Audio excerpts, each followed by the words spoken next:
You know how the last 5 minutes of class are always the longest?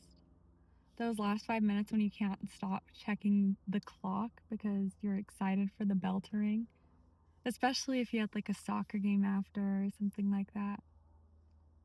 Or just something that you're excited for after school, like it's like the last day of school before summer vacation. That time feels like an eternity.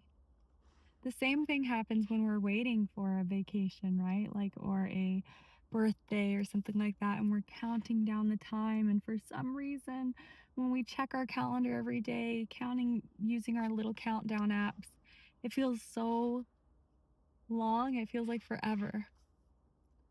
Last example I'll give you is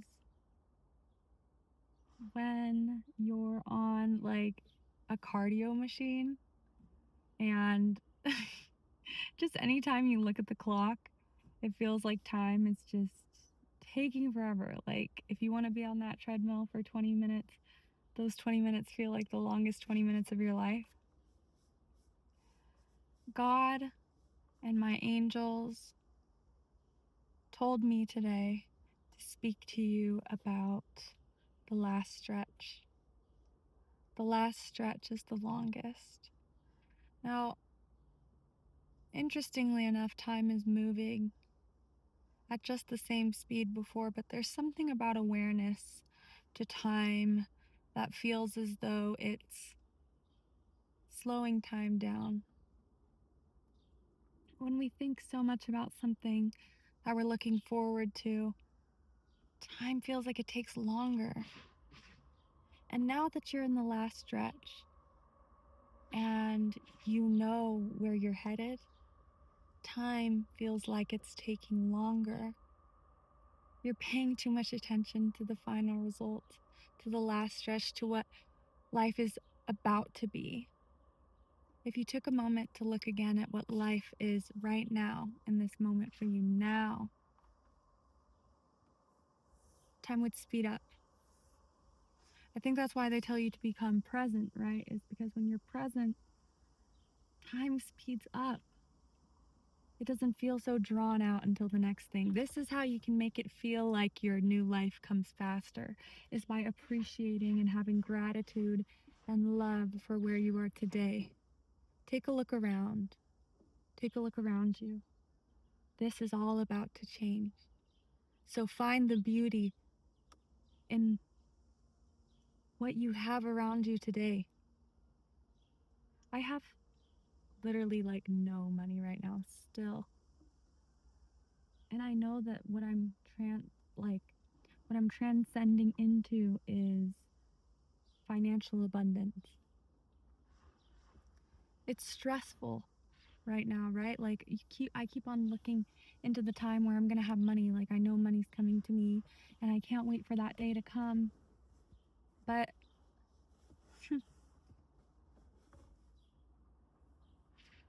that only makes it feel further away. Longing for something like that in your mind, it feels like something so far away. So try to just remember to have nostalgia for what's not yet lost. To be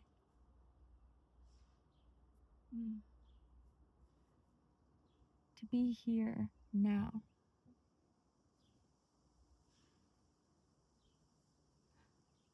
When you can start to begin to be more here and now in the present moment, the time you've been waiting for will come faster.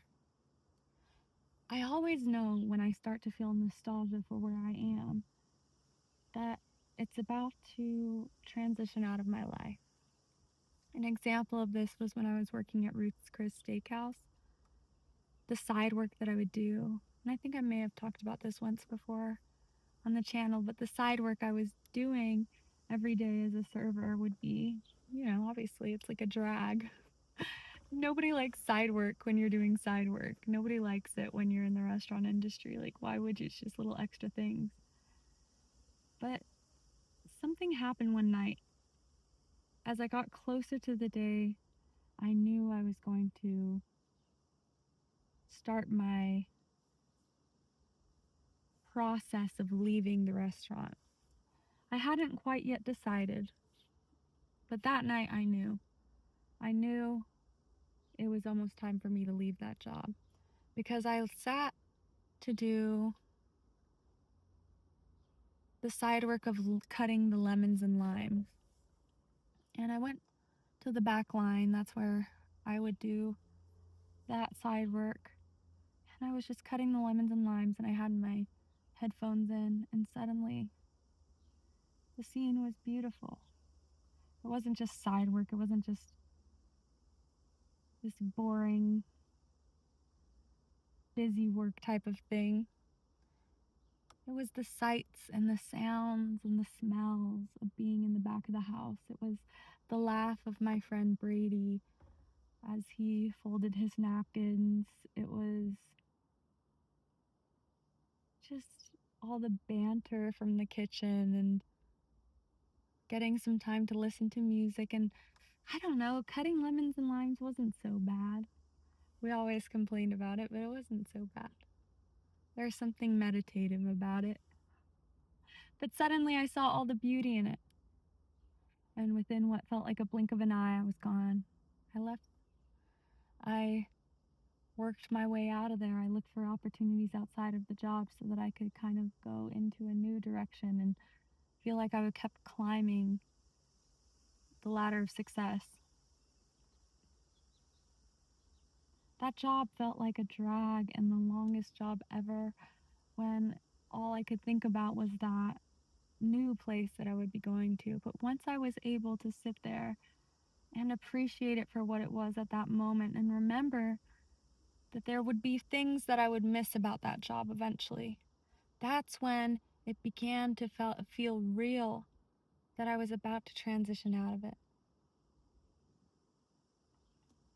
Find presence here and now. Your kids will never be this small again. That's something to love and cherish. You'll never be this young again. There's there's so much to love. I mean, think about it. No matter if you move into a huge house, aren't there some beautiful memories from that apartment that you started out in? From being at your family's house and getting to be around them? Remember that no matter what's going on in your life, there's something beautiful because every part of life is beautiful. Every part. It's beautiful that we get to feel this deeply. It's beautiful that we get to love so tightly.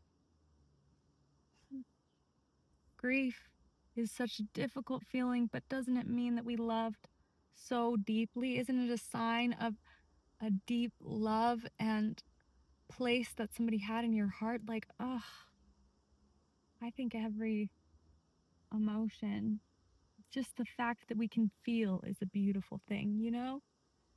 There's a lot of hard things happening in this world, but if we can choose to specifically believe in the good, then I truly believe that more good will come. We need to stop being so negative in our mindsets and truly just see what is beautiful in every person, where the innocence lies in every person, where the child lies, and what happened to them to make them believe and think the way that they do. Let's stop trying to prove one or the other right and realize that there's a bigger problem, and that's the misunderstanding in the first place. And that we should work together to find what that misunderstanding is, to work against the problem rather than working against one another. I think that that's a huge thing within relationships too, is we work so hard to prove one another wrong or right instead of just working together against the problem, because even if you don't agree with how I feel about something, there's still a problem that I'm feeling that way. And let's figure out together how to work on that, and to an even greater scale with different indifferences within the world. Like if we could find a way to find an understanding and empathy for one another rather than fight each other, fight the problem. What's the problem? I mean, I feel that about Democrats and Republicans too. I feel like people have made us to fight each other when we should both start to realize what's wrong with both sides and fight the problems instead of one another. That would actually create real progress, you know? So, this is back to saying the last stretch is the longest. If you're thinking negatively about where you are because you're so excited about where you're going, it'll feel longer and longer. The more positive you can be about where you are and that it's coming your way, the faster it will be perceived to arrive to you. It's similar to like when you're driving past a car, okay? For a brief moment on the highway, if you're driving past them, it looks like the car is moving backwards. That's the same thing with retrograde of planets. It's like when a planet is passing Earth, it looks as though for a moment the planet is moving backwards as it's the closest it is to us. I think that this is how the last stretch feels for us. The closer we're getting to it, it almost feels like we're going backwards. But what if you sit and you actually think about all the incredible things that you've done, all the things that make it so that you really can't fail? You've done what you need to do. You know you have. Look back at all the wins. Look back at who you are now versus who you were 5 years ago, 10 years ago. Where are you now? Does it even make logical sense for us to not get to what we've been wanting to get to after we've taken all the actions? No, what makes logical sense is that the physical is just this close to catching up to reality. And that is why the last stretch feels the longest. Thank you guys so much for watching. And I hope y'all have a wonderful rest of your day. Bye. Keep your head up. Keep the faith. It's coming. That's why this feels so long, guys. We're at the very last stretch. And I specifically asked my guides what to talk about today. And that's what they wanted me to tell you. So keep your head up. Bye.